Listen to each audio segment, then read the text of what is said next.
Bom dia a todos, bom dia a todas, bom dia para você que nos assiste pela Pop TV em Sobradinho e Porto Alegre ou nos escuta pela Cultural FM em Santa Catarina e no Rio Grande do Sul. Sejam muito bem-vindos e bem-vindas a mais um ICL Mercado Investimentos. Hoje, segunda-feira, dia de comentar o acordo Mercosul e União Europeia. A gente vai trazer alguns detalhes do acordo, o que muda, o que não muda com esse acordo e até algumas críticas e preocupações que começaram a rondar depois de firmado o acordo e o que muda também no médio e longo prazo e os impactos políticos e econômicos que devem acontecer. Inclusive, né, eu já falei sobre isso, mas os impactos devem, nesse primeiro momento, ser mais políticos do que econômicos e a gente vai entender tintim por tintim disso. Além do acordo, a gente vai falar de indústria, tanto da produção industrial quanto do PMI, o índice de atividade dos gerentes de compras, que serve como um termômetro dos setores, tanto do setor industrial como de serviços, e o composto, que acaba olhando para a economia de forma mais geral. A gente vai entender o que estava sendo previsto ou indicado pelo índice de atividade dos gerentes de compras, o que deve ser indicado nesse termômetro para dezembro e o que aconteceu de fato com a produção industrial em novembro.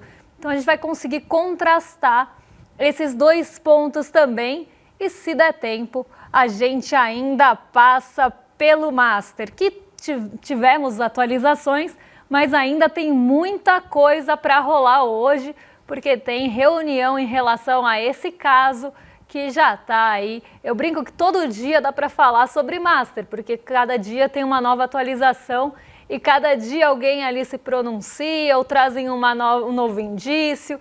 Esse cabo de guerra, essa queda de braço entre o TCU e o Banco Central continua acirrada. Então a gente tem assunto todo dia sobre o banco. Se não der tempo, amanhã a gente já traz com as atualizações da reunião. Para não perder tempo, então, já vamos passar pela nossa agenda para entender os indicadores que saíram hoje, quem fala, quem não fala, o que tem de novidade no radar nessa segundona que inicia a semana. Então, já vamos passar aqui para a nossa agenda, porque às 5 horas da manhã a gente teve IPC da primeira quadricemana de janeiro, às 8 horas aqui no Brasil também a divulgação do IGPM do primeiro decêndio de janeiro da FGV. Lá às 8 horas na França, a OCDE divulgou o índice de inflação ao consumidor da OCDE e dos países da OCDE. Às 8h25 aqui no Brasilzão saiu o nosso conhecido e recorrente relatório Focus, o boletim que traz as principais projeções do mercado para os nossos indicadores macroeconômicos. Então, não tivemos muitas mudanças, aqui até adiantando um pouquinho, a gente não teve muita mudança no Focus hoje também não. Assim como na semana passada, parece que está em ritmo de férias ainda o mercado financeiro, porque basicamente a única projeção que mudou depois da divulgação do IPCA na sexta foi do próprio IPCA para 2026, que caiu um pouquinho.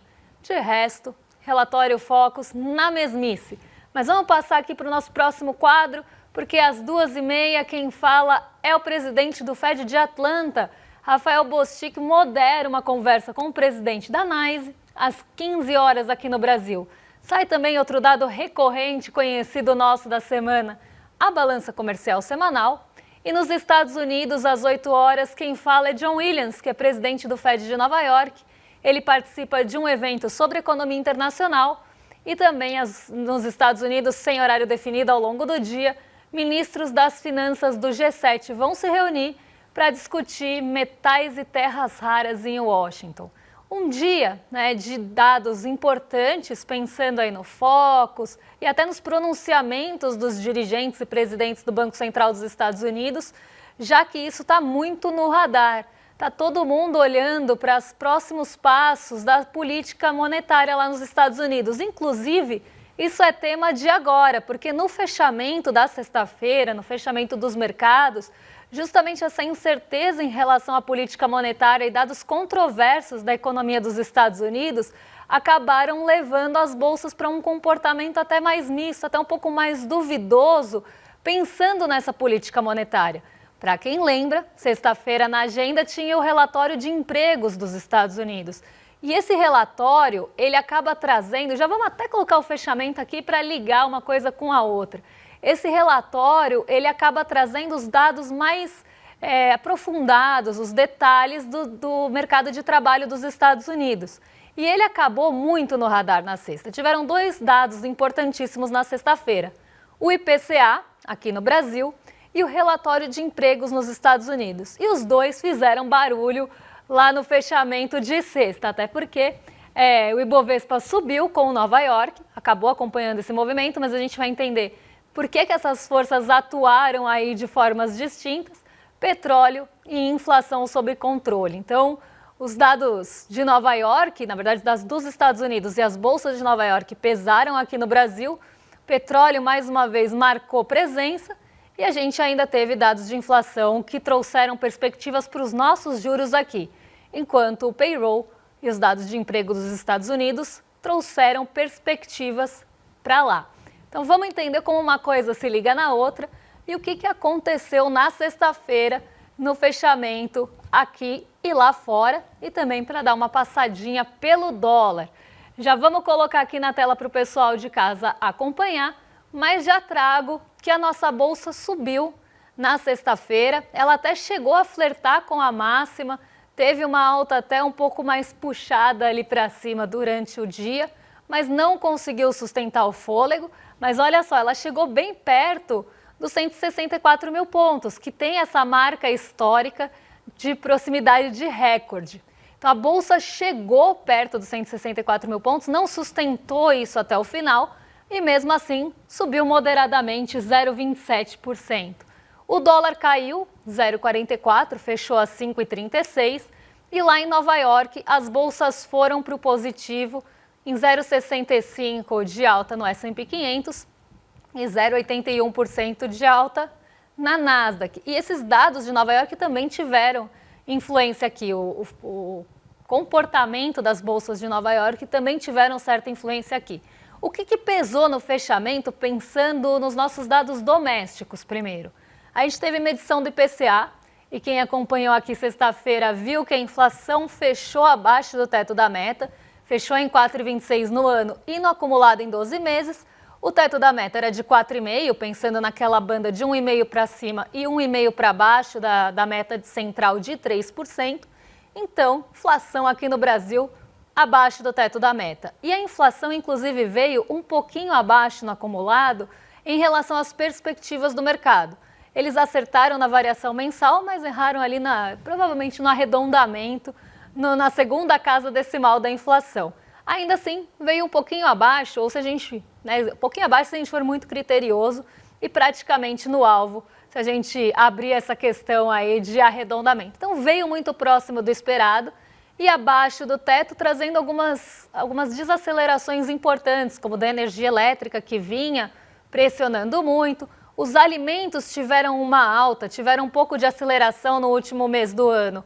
Mas a gente também sabe que isso tem uma questão sazonal, tem um pouco ali de influências climáticas que acabam trazendo algumas condições desfavoráveis para alguns alimentos. Então isso também apareceu no nosso IPCA. E os transportes subiram bastante, com o etanol, inclusive, tendo uma participação importante na composição do grupo de transportes. Dito isso, o mercado começou a ter uma expectativa, uma projeção de que sim, pode ser que a taxa de juros comece a cair no comecinho desse ano, na próxima reunião ou pelo menos no primeiro trimestre. Essa é a expectativa do mercado, principalmente depois dos dados de inflação divulgados na sexta. Então isso já traz um fôlego para a nossa bolsa, porque se você tem uma expectativa de que os juros podem arrefecer, que você vai ter uma queda de juros e que vai começar a ter um pouco de afrouxamento da política monetária, isso faz com que os ativos de risco tenham um pouco mais de fôlego e, inclusive, trazem perspectivas de uma reversão da desaceleração econômica. E isso ficou bastante no radar, ficou bastante no holofote do mercado na sexta e acabou justamente acelerando a alta da nossa bolsa durante a manhã. Claro que esse fôlego não foi sustentado, como eu já falei, mas foi algo que puxou bastante o Ibovespa no comecinho do dia, afinal o IPCA sai de manhã. Também de manhã, já pensando no cenário internacional, a gente teve a divulgação dos dados de emprego dos Estados Unidos. E eles vieram também bem dentro do esperado. O relatório JOLTS e o relatório ADP de vagas, eles tinham até mostrado um ritmo mais lento do mercado de trabalho dos Estados Unidos. Isso começou a colocar em dúvida a continuidade ou não dos cortes de juros por lá. E aí o mercado ficou de olho, estava todo mundo muito ansioso para relatório, para o payroll, para a divulgação do relatório de empregos, porque ele é o mais completo, ele traz a visão mais geral, ele traz também os dados de remuneração e de salário por hora dos Estados Unidos. Então estava todo mundo esperando o payroll para ver se vai ter continuidade ou não na queda dos juros dos Estados Unidos. E como ele veio dentro do esperado, apesar dos outros dois relatórios terem mostrado um pouco de perda de fôlego também do mercado de trabalho dos Estados Unidos, isso trouxe dúvida em relação aos cortes ou não nos próximos meses na taxa de juros dos Estados Unidos. E parece uma coisa distante da gente, mas na verdade influencia muito aqui os nossos juros e as perspectivas para os nossos juros também. Então o mercado de juros ele também responde ao mercado de juros internacional. Eu digo aqui os nossos juros futuros, por exemplo. Então se você tem um dia que começa uma dúvida em relação a cortes, isso pode trazer a expectativa ali de juros um pouco mais altos lá fora e isso poderia inclusive tirar o fôlego da bolsa. Mas não foi o que aconteceu. A gente ainda teve uma outra visão, porque é o que eu sempre falo, se você tem um relatório de empregos que vem muito abaixo do esperado, ele atua de duas formas. Por um lado, ele pode embasar um corte de juros um pouco maior ou que ele pelo menos aconteça, mas por outro lado ele mostra uma desaceleração da economia. Então você tem duas leituras possíveis. E isso mostrou, pelo menos o payroll mostrou, que ainda não existe, como se esperava, olhando só para os outros dados isolados, uma questão um pouco mais profunda de desaceleração da economia dos Estados Unidos. E aí o fôlego acabou vindo por esse lado e não somente pelo lado dos juros que poderiam continuar em queda. E agora o Banco Central dos Estados Unidos, o Fed, deve continuar acompanhando os próximos dados, inclusive essa semana tem dado de inflação nos Estados Unidos, eles devem continuar acompanhando esses dados para decidir se continuam cortando juros ou se vão pausar esses cortes. Essa semana acaba sendo bastante importante para esse assunto também. E isso faz com que o movimento lá de Nova York caminhe para um lado ou para o outro, para uma direção ou para outra, e de certa forma também acaba mexendo com o nosso apetite pelo risco aqui no Brasil. Porque se os rendimentos dos títulos de dívida lá estão pagando menos, o recurso vai buscar ganho em outro lugar, vai buscar ganhar no mercado emergente, por exemplo. Agora, se eles começam a pagar um pouco mais, o mercado de risco pode perder o apetite, porque o recurso vai para o porto seguro, que é o rendimento dos títulos de dívida dos Estados Unidos. Então, essas forças, elas acabam sim tendo influência aqui, e por isso que a gente passa pelos indicadores de manhã, porque eles vão acabar repercutindo e vão trazer impacto no dia seguinte para a gente comentar. E por isso que eu falei hoje na agenda que os dirigentes e presidentes do Banco Central dos Estados Unidos que falam hoje devem ganhar um pouco mais de holofote mesmo, de centralidade, devem ganhar um pouco mais de foco, devem ficar no radar. Primeiro, porque não tem muitos dados lá fora saindo.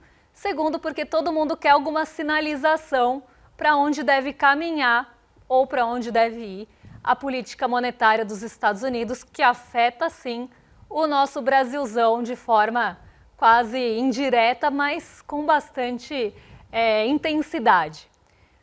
Vamos falar de outro assunto que foi pano de fundo na sexta-feira, até com um pouco menos de força do que se esperava, mas mexeu bastante com os humores e, principalmente, trouxe uma série de discussões.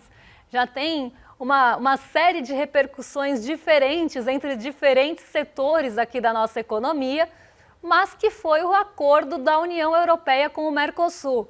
Já completando bodas de prata de negociação, Foram 25 anos de negociação desse acordo e ele nasceu depois de 25 anos. E ele traz alguns impactos políticos, primeiramente, e econômicos num segundo momento. Então a gente não deve sentir, até porque ele vai ter uma implementação gradual, não é uma coisa que muda de uma hora para outra, os impactos econômicos devem vir no médio e longo prazo, mas os impactos políticos já devem começar a mostrar as suas asinhas, as suas garras. Por quê?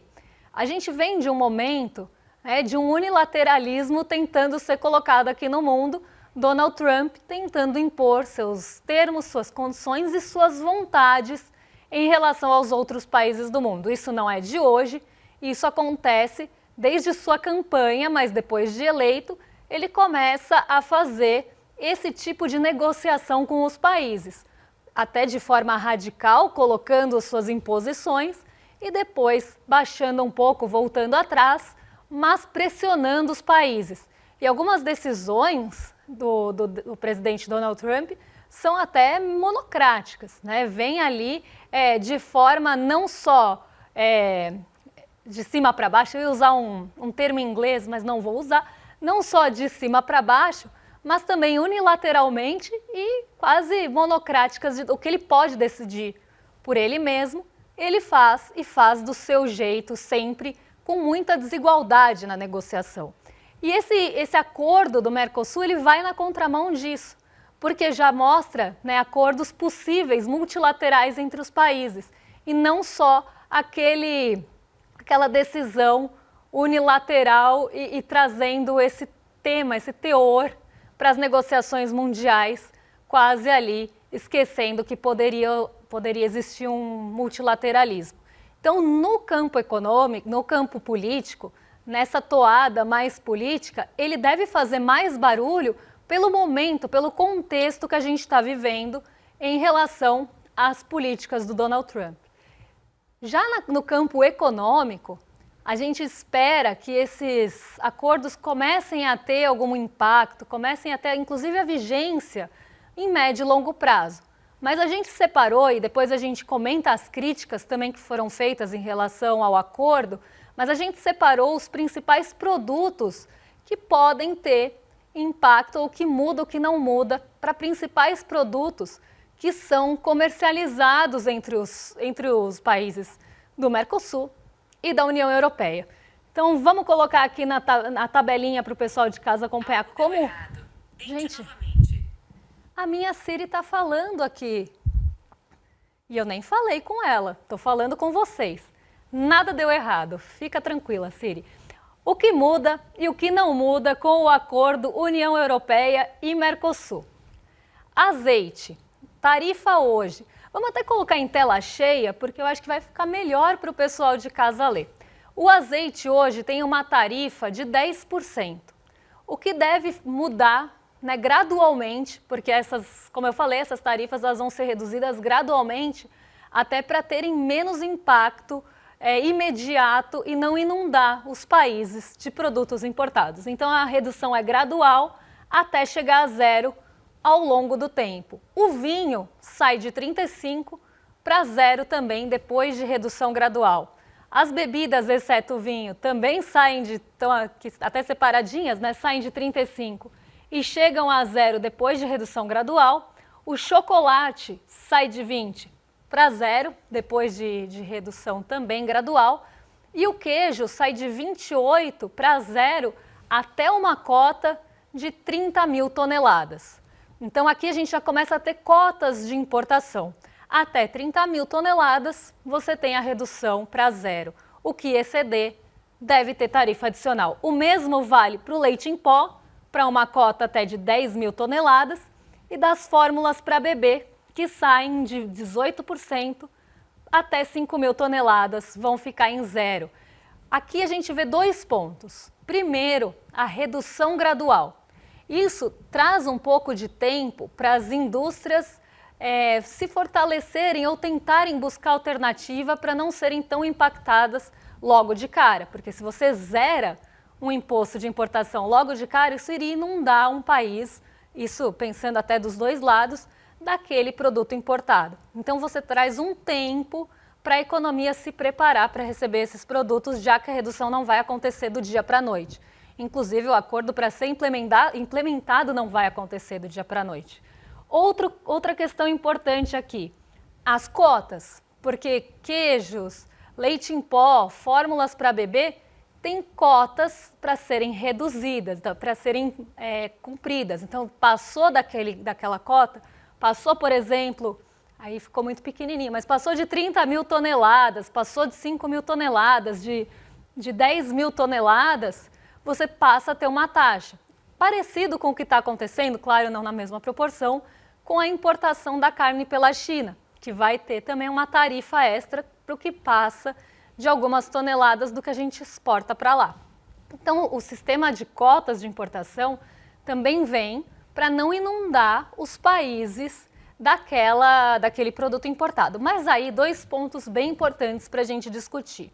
Tem alguns produtos que são feitos aqui no Brasil e que são produzidos principalmente na agricultura familiar. Um exemplo que a gente pode trazer aqui é do queijo e do vinho, porque existem produtores brasileiros de queijo e vinho e que vêm dessa agricultura mais familiar. E aí a grande preocupação é, depois que esses impostos forem zerados, se vai ter prejuízo para essa agricultura familiar e para essas produções nacionais desses produtos. O quanto você tem de influência e impacto na produção brasileira. Inclusive, a gente teve um pronunciamento durante o final de semana da Ambimac que mostra o impacto na indústria de transformação, que é justamente a indústria que a gente está discutindo aqui, por exemplo, de uma produção da transformação no vinho, da transformação aqui se a gente pensar no queijo. Então a indústria de transformação do Brasil precisa se fortalecer para conseguir competir com os produtos de fora e pode ser afetada por esse acordo. Por isso é importante a gente pensar tanto nessa transição gradual como também nas cotas, porque se não tivesse cotas, vamos combinar que poderia ter um impacto ainda maior. Só que isso precisa ser pensado. Eu até falei no N2 na sexta-feira, para quem não assistiu, que existe um jargão econômico que a gente usa de forma didática para falar de acordos e para falar de importação e exportação dos países, o impacto que isso pode ter na balança comercial. Por quê? Nós somos grandes produtores de commodity. A gente produz commodities principalmente alimentícias e a gente também produz bastante carne, o que deve começar a ir para a União Europeia também com tarifas menores. Só que a gente tem uma grande produção, por exemplo, de café, se a gente pensar commodities que são mais brutas. O que não pode acontecer e o que a gente precisa tomar cuidado é de não exportar café e importar nesse café. Essa é uma forma muito didática que a gente usa na economia. Por quê? Exportar café quer dizer que você está exportando um produto mais cru, mais bruto, sem tanto valor agregado. Você vai passar pela transformação lá fora e a gente teria que importar o Nescafé, então importar o produto industrializado com maior valor agregado. Essa é uma forma que a gente tem didaticamente de explicar essa desigualdade quando o país é produtor de commodity e precisa exportar muito mais produto bruto e cru para compensar a importação do produto que vem já industrializado com alto valor agregado. Então a gente precisa tomar cuidado com isso também. Esse é um ponto que a gente não pode deixar acontecer de inundar o Brasil ou os outros países com produtos industrializados de maior valor agregado, exportando só sendo a grande fazendona. Então esse também é um ponto de crítica e que precisa ser pensado para não ter essa desigualdade e em relação também a essa agricultura familiar que não pode ser prejudicada. Afinal, se a gente pensar quem é o grande agroexportador aqui do Brasil, quem exporta muito para outros países, é justamente o grande agro. O agro que tem o seu cerne ali, a sua principal característica de ser o agroexportador. O agroexportador de commodity, não o agroexportador de alimento. A gente precisa entender que quando a gente está falando de agro, a gente está falando de commodity, não de comida necessariamente no prato. E isso muda a lógica. Então pode favorecer esse grande agro e prejudicar a agricultura familiar. Por isso que precisa desses cuidados e de um fortalecimento também da nossa indústria de transformação. Ela precisa ficar competitiva e não só isso, a gente precisa fortalecer também e proteger de alguma forma os produtores de agricultura familiar, pequenos produtores de alguns produtos que vão ser favorecidos pela redução da tarifa e também tomar esse cuidado para não virar essa desigualdade de importar o produto de menor valor e exportar o de menor valor e importar o de maior valor. Esses são os pontos que estão também bastante no radar. Mas é um acordo para ser celebrado sim, porque principalmente no curto prazo, ele mostra uma certa resistência e uma possibilidade de negociação multilateral em um momento, em um contexto que o unilateralismo tem mostrado suas forças. Então, mais no campo político do que no campo econômico por enquanto, mas um acordo importantíssimo. Antes de dar meus recadinhos finais, vou ficar devendo a produção industrial para amanhã, porque em 3 minutos eu não vou conseguir falar da produção industrial, então vou pegar meus últimos minutinhos só para celebrar assim uma coisa que precisa ser celebrada, que é a vitória do nosso filme O Agente Secreto, como filme de língua não inglesa, o filme estrangeiro, como deveria também ser chamado, o nosso Agente Secreto, que ganhou o Globo de Ouro ontem. Wagner Moura também ganhou o Globo de Ouro ontem. Então isso também precisa ser falado, precisa ser celebrado, ainda mais quando a gente fala de um filme que trabalha com a memória. Aí o meu lado historiadora não consegue ficar sem aparecer, porque sim, o Agente Secreto ele trabalha a memória. Kleber Mendonça tem muito essa característica, inclusive para quem assistiu Retratos Fantasmas, ele fala de história oral, fala das coisas que não existem mais, fala da memória também. Então são 2 filmes e outros filmes dele também retratam essa questão do trabalho da memória e isso é tão importante. Então é algo para ser celebrado, um filme como esse, num momento também como esse, ganhando o Globo de Ouro e mostrando que o nosso cinema nacional tem sim seu valor. Inclusive eu vi um meme hoje de manhã que eu adorei, porque eu assisti também Saneamento Básico, não sei se vocês assistiram esse filme, mas é com a Fernanda Torres e com o Wagner Moura. E nesse filme eles são casados, eles precisam ali de uma verba para fazer um fosso, e para conseguir essa verba eles acabam fazendo um filme caseiro de ficção, que é o Monstro do Fosso, né? Então, depois da Fernanda Torres ganhar o Globo de Ouro, Wagner Moura ganhou, os memes da internet foram para esse lugar, que finalmente o filme do Monstro do Fosso e as Só Lindezas foram reconhecidos aí, né? O filme foi reconhecido e eles ganharam o Globo de Ouro, que agora eles vão conseguir o dinheiro para construir o fosso lá na cidade do filme Saneamento Básico. Inclusive, para quem não assistiu, é um filme hilário e vale muito a pena, com 2 atores que são excelentes. E aí fica a nossa brincadeira antes de mandar para os nossos vizinhos de cima, nosso departamento de memes sempre funcionando, mesmo quando a gente tem outros assuntos para falar. Quero só dar um recado para vocês, porque no dia 29, às 8 horas, numa quinta-feira, a gente tem o Mapa da Mina e esse ano tem muita coisa acontecendo. Tanto que a gente está em janeiro e olha quantas reviravoltas a gente já teve no cenário geopolítico e, por exemplo, no caso do Banco Master, quantas pessoas não colocaram seus recursos, suas poupanças num banco como o Master, que hoje vem enfrentando uma série de problemas e que a gente já estava avisando faz tempo.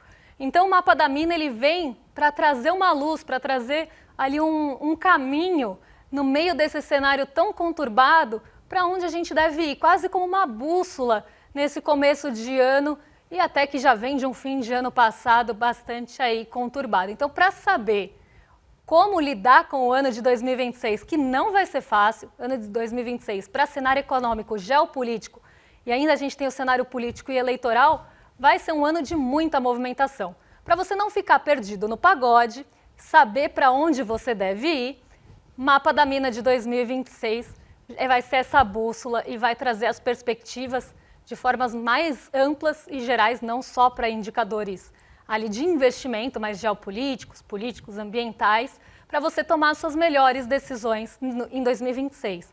E esse evento é gratuito. Normalmente, quando você tem um evento desse de uma grande casa, ele não só é pago, como é muito caro. Mas aqui no ICL a gente quer democratizar o conhecimento, então a gente faz de forma gratuita. E para você não ficar de fora para você assistir, a gente só pede que você se inscreva em iclmercado.com.br para efetivar sua inscrição, ganhar o convite para a aula e ser lembrado no dia, não ficar mesmo de fora. Então, Mapa da Mina 2026, não perca, que vai ser excelente, como todo ano ele é. Provavelmente estarei lá com vocês também e a gente se encontra no dia 29. Mas para isso, iclmercado.com.br. Agora eu vou chutar com minha perna cabeluda o nosso programa pra cima, porque vocês estão em mais do que excelente companhia com William De Luca e Lucas Rocha, que vão falar também, acredito eu, sobre Globo de Ouro, sobre o Agente Secreto. Nem deu tempo de eu falar o quanto eu gosto da história da perna cabeluda no contexto da ditadura e da violência e repressão policial. Mas se um dia, e do Estado, mas se uma hora der tempo, eu conto para vocês porque que eu gosto tanto dessa história que realmente aconteceu. Ela é uma história que saía mesmo nas notícias e tem toda uma questão de contexto histórico. E eu adoro que ela aparece no filme e tem até uma música. Olha, eu tô falando demais aqui. Tem até uma música de Chico Science e Nação Zumbi que fala sobre isso. Mas isso é assunto para depois. Vocês estão em mais que excelente companhia agora e eu volto amanhã para a gente falar do que mexe com o bolso, com a nossa bolsa e com as nossas vidas. Um beijão e até lá. Quantos golpes aconteceram no mercado financeiro em 2021? Teve Banco Master, teve o faraó lá dos bitcoins. Agora, teve muita gente que não caiu em nenhum desses golpes, que não comprou COI, que não comprou CDB do Banco Master. Sabe por quê? Porque assistiu o Mapa da Mina em 2025. O encontro que a gente faz todos os anos em janeiro para fazer nossas previsões e alertas sobre o ano que está por vir. O Mapa da Mina 2026 vai acontecer no dia 29 de janeiro, uma quinta-feira, às 8 horas da noite. E você pode participar gratuitamente. Em 2025, a gente acertou todas as previsões. E a gente vai trabalhar muito para fazer boas previsões em 2026 também. Olá, eu sou a Juliana Baroni e tô aqui para te fazer um convite. Toda terça-feira às 19 horas tem o Precisamos Conversar, um programa de debates feminino. A gente tem que ver, tem que analisar. Ninguém tá querendo defender causas. Elas defendem algo até a página B. Foi mais ou menos uma cama. Aqui no Instituto Conhecimento Liberta e também nos canais do Eduardo Moreira. Então, você não pode perder. Um beijo, até lá!